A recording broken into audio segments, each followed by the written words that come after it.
মাধ্যমগ্রাম পৌরসভার যিনি চেয়ারপারসন রয়েছেন তার এই প্রকল্পের মাধ্যমে মোটামুটি সাধারণ মানুষের উপকারী হচ্ছে। উপকার এবং তারা খুশি বাংলার মানুষের।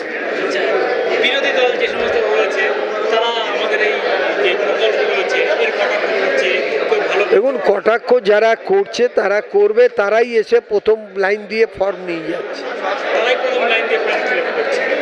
তো এটা কত করে টাকা দিচ্ছে মানুষকে? এই যে আপনার যে আমাদের যুব সাথী যেটা আছে 1,500 টাকা, লক্ষ্মী ভাণ্ডারও এখন 1,500 টাকা, 1,000 এবং 1200 ছিল।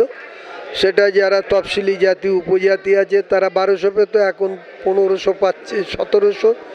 আর এমনি 1000 যারা পাচ্ছে তারা 1500। তো দিদি ভাই আপনি কিসের জন্য এসেছেন এখানে? যুবসাথী প্রকল্পের জন্যই এসেছি। যুবসাথী প্রকল্প। আপনার নাম কি? ডোনা মজুমদার। ডোনা মজুমদার। আচ্ছা, আপনি কোথায় থাকেন? আমি থাকি মাইকেল নগর। মাইকেল নগর। মোটামুটি এখানে যারা ফর্ম ফিল আপের জন্য কম বেশি সহযোগিতা করছে, তাই তো? হ্যাঁ, সহযোগিতা করছে, জাস্ট একটা কিসের জন্য এসেছো? যুবসাথী প্রকল্পের জন্য। যুবসাথী প্রকল্পের জন্য। আচ্ছা, এই যুবসাথী প্রকল্পটা কি অ্যাকচুয়ালি?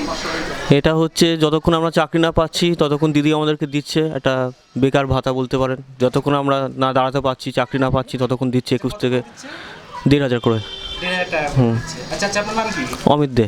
এতে আপনি খুশি? এতে আমি খুশি তো না, কিন্তু চাকরির চেষ্টা করছি, কোনো মতে চলবে এটা দিয়ে আর কি।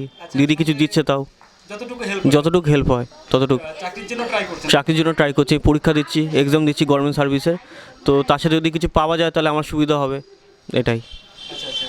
ঠিক আছে, অনেক অনেক ধন্যবাদ। তো এদের সঙ্গে কথা বললাম এবং এদের কাছ থেকে দুটো একটা কথা শুনলাম। Right news on India.